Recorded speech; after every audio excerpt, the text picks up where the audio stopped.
As authors, we often want to follow some rules or guidelines when engaging the audience, but today, we're gonna throw that rule book out. When it comes to characters, I'm sure we can name some basic archetypes. Things such as the chosen one, an evil overlord, or a wise old mentor. And when we write these archetypes, we often stick straight to the rulebook. They're more like guidelines anyway. But it turns out that audiences sometimes like a twist. Sometimes you can surprise your audience with a subversion of their expectations. This is called a reverse trope. Now, a reverse trope, or an e-port, okay, nobody calls it that, is when you take a commonly established trope and you do the reverse. You subvert the audience expectation by giving them exactly the opposite of what they expected. Think of it a little bit like getting a taco shell filled with mint chocolate chip ice cream. Okay, that was an oddly specific example. But fear not, I am going to give you 17 examples that you can try in your book. And then later, we're going to discuss how to incorporate a reverse trope without disappointing the audience. Let's start. The chosen one who wasn't chosen. Instead of everybody banding behind the plucky young hero, instead, they get firmly rejected no matter how hard they try to be the chosen one. The villain who is actually harmless. Instead of the villain being truly cunning and one step ahead of the protagonist, instead it turns out that person is a bumbling idiot. The damsel who can save herself and everybody else. Instead of a young woman desperately needing help from a courageous knight, she is very capable of taking care of herself and in fact helps everyone else. The confident man who's secretly a train wreck. We love to read about highly motivated people, but what is particularly fun is if the motivation comes from a false sense of security, that they actually have no idea what they're doing. The evil overlord who's actually really a nice guy. The evil overlord is actually super nice. He totally just wants to sit down and have a conversation with his heroes, and his minions, they're just in it for the health benefits. The secret identity that's not so secret. Instead of the hero having a true secret identity that nobody can figure out, instead, they think they have a secret identity, and everybody is onto them already. Womp womp. The secret royal who doesn't want power. Protagonists in stories often find out they have secret royal heritage, and then they rise to prominence and glory.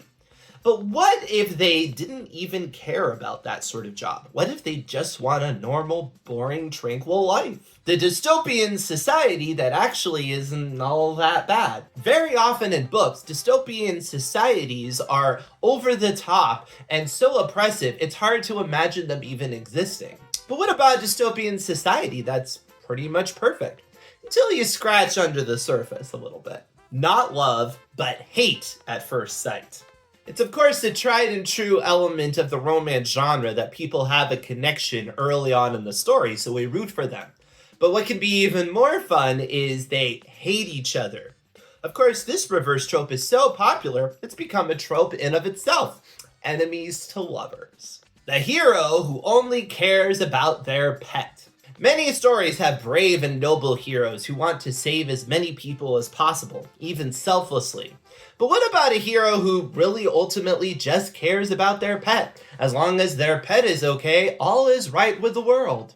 The hero who, instead of good timing, always shows up late. Doesn't it seem convenient how heroes always manage to be showing up just at the perfect time in a book?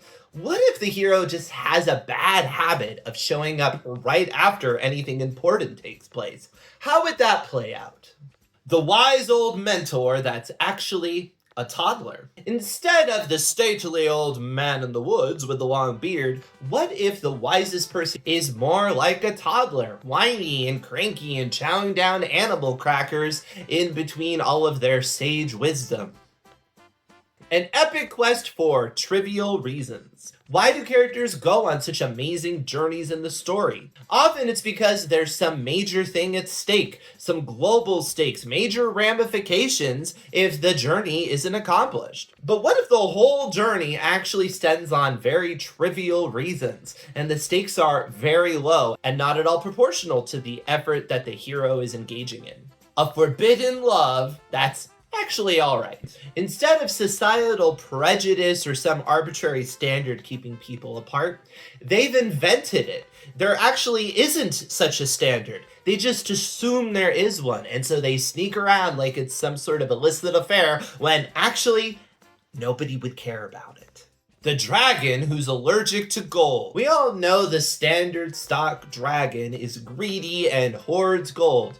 But what about a dragon that can't even be in the presence of gold, or he breaks out into sneezes or hives, or it's a little bit like kryptonite for it? The superpower that's super useless. What if your protagonist gets superpowers that are actually terribly inconvenient or don't benefit them in what they're trying to accomplish? The B team. I love it when a plan comes together. It's not a crack team of soldiers and detectives that get the job done. It's a bunch of amateurs that barely know what they're doing and don't really have much of a reputation. Now, it's important while you're subverting these tropes that you know the original tropes. You have to know what rules you're breaking. They're more like guys. Yeah, we did that already. Knowing the general guidelines for these tropes will assist you when you want to subvert them. You want to do this strategically, not haphazardly. Keep in mind, there's a difference between playing with some elements of a story and completely flipping a genre on its head.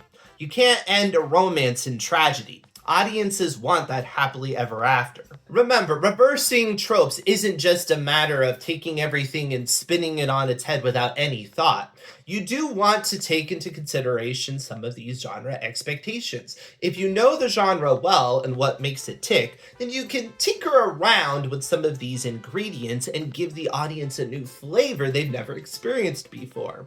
However, keep in mind, if you use the food analogy, just like some people don't like spicy or over salty or over sugary, you want to be cautious with how you tinker with these elements.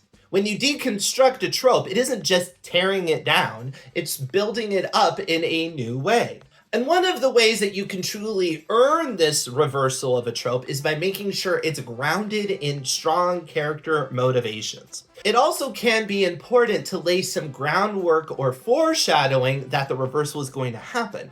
Otherwise, the audience may just think you pulled a contrived plot twist, and it'll be very dissatisfying. You also want to make sure that you truly don't break any rules that you've established for your story. While you may be breaking conventions of other stories, if you've set up ground rules in your story, don't reverse them just for the sake of pulling a fast one over the audience. It's not going to ring true, and it really will be contrived. Again, we want this to all come together into a cohesive whole. We're not mixing it up just for the sake of having some fun. Your audience will see right through that. And now, it's up to you. You know, as an author, we have such an opportunity to create original and creative works. So why not be creative? Shake things up. Take on one of these tropes yourself in the next week and see what you can do with it. Or perhaps come up with your own reverse trope. And if you ever want to dive under the hood of your own story, don't forget within the AutoCrit Writer's Desk, you can find your own tropes at the click of a button. If you're finding your stories a little bit bland, consider reversing one of them. I don't know. See what happens.